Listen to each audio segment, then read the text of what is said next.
এমন ম্যাচেও স্ক্যালোনি আপনি সিমোয়েনেকে মাঠে আনলেন না। কেন সিমোয়েনে বার্কোর মতো দুই স্পিডি ফুটবলার থাকা সত্ত্বেও ব্যবহার করছেন না? সিমোয়েনে বার্কোরা মাঠে থাকলে 90 মিনিটে 10 জনের সুইজারল্যান্ডের বিপক্ষে ম্যাচটা শেষ করে আসতে পারত বিশ্ব চ্যাম্পিয়নরা। দেখুন না, মেসির রাইট সাইড দিয়ে ডিফেন্সে এসে ওয়ার্কলোড নিচ্ছেন। ক্লান্ত রদ্রিগো ডি পল মেসিকে খুব বেশি সহযোগিতা করতে পারছেন না। এই বাস্তবতা কেন বুঝতে চাইছেন না আর্জেন্টাইন কোচ? নিতে পারছেন না সিমোয়েনে বার্কোকে মাঠে আনার সাহসী সিদ্ধান্ত। আজ অন্তত সিমোয়েনেকে মাঠে আনলে এত স্ট্রাগল করতে হতো না আর্জেন্টিনাকে। কিভাবে, সেটার ব্যাখ্যা দেওয়া যাক। দেখুন, লিওনেল মেসি ম্যাচের শুরু থেকেই সেন্টারলি অপারেট না করে রাইট সাইডে চেপে গিয়েছেন। লক্ষ্য ছিল উইং দিয়ে কাটব্যাক করে সুইস দুর্গে ঢুকবেন।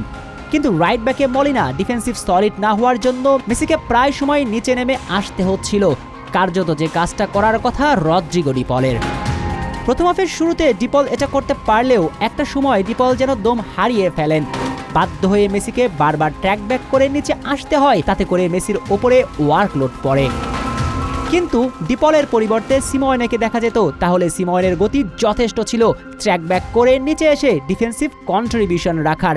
এতে করে মেসির ওপর ধকলটা কম পড়ত, তরতাজা মেসি মাঠে থাকতেন। এছাড়াও মেসি যখন উইং ছেড়ে সুইস দুর্গ ভাঙার জন্য সেন্ট্রালি অপারেট করেছেন, হাফ স্পেসগুলো ব্যবহার করার চেষ্টা করেছেন, তখনই সুইস ডিফেন্ডাররা মেসিকে মার্ক করেছেন। ঠিক ওই সময়ে উইং দিয়ে গতির ঝড় তোলা ছিল অবধারিত মেসিকে সেন্ট্রালি ফ্রি করে দিতে। কিন্তু মেসি যখনই সেন্ট্রালি চলে গিয়েছেন, তখনই আর্জেন্টিনার রাইট উইংয়ে কোনো গতিই ছিল না। ফলাফল, মেসি হয়ে পড়েন নিঃসঙ্গ।